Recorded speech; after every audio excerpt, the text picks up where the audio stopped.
Here's Alyssa. Here's Carly. Okay, so my name is Caitlin, and today I'm going to be talking about video game violence. So I wanted to start off with this picture, and it says, "Do video games cause violence?" And it's just kind of funny, you know? So imagine you're playing a video game, and the object of the game is to murder, rob, or beat people. So obviously you can imagine that if you continue playing those all the time, that it can eventually take a toll on your mental state and actually like alter your state. So many people do not see the harm of video games with strong violent content and how it can alter a child's imagination permanently. They think it's just a challenge to play for fun or as pastime when they're bored. But video games can actually cause violence, not only in a virtual world, but also in reality. Did you know it's common for children to try and mimic what they see in video games? It's kind of like the example of a kid playing on a playground, and they see big kids doing things, so they try to do the same thing and end up getting like hurt. Since most people are unaware of the dangers of violent video games, I'm going to discuss why they're harmful and how it can actually make people become aggressive with their behaviors. What? Okay. Playing violent video games can increase aggressive thoughts, behaviors, and feelings, and it can also cause people to become desensitized, so they think aggressive behavior is normal, and so if they ever see it distributed like around them, they're going to disregard it. And then also it decreases the severity of violence in their eyes, so they're just going to act like it's not that big of a deal. Oh, you're getting beat up on the street, let me just disregard because that's normal, I see it all the time.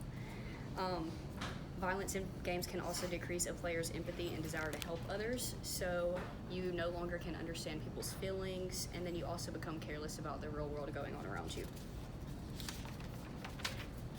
And then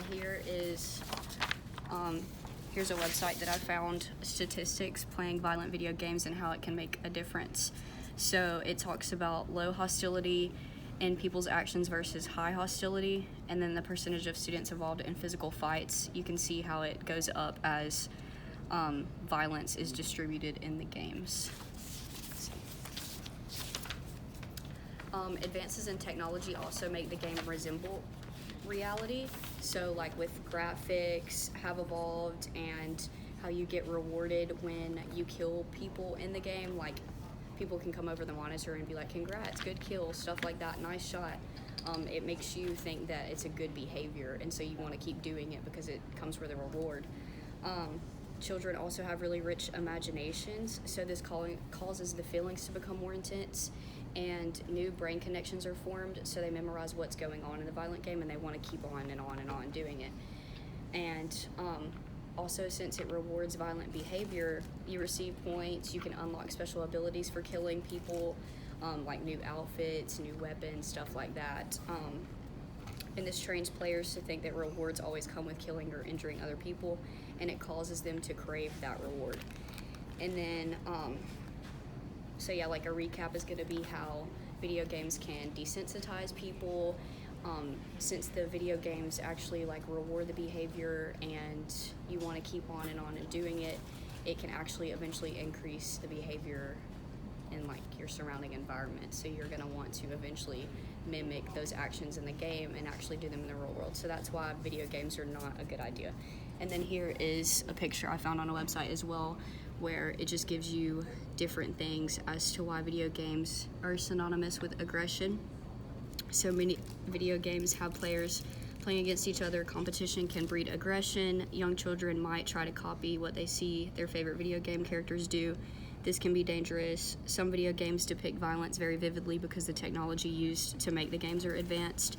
There are often arguments among gamers as to which games or consoles are better than the others.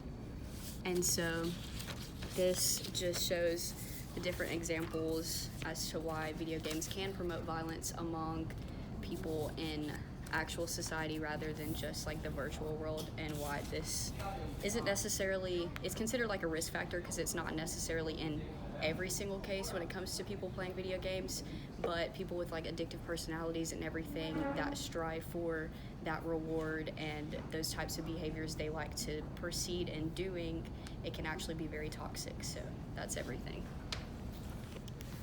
So here's Alyssa, here's Carly. All right, that's everything for you guys.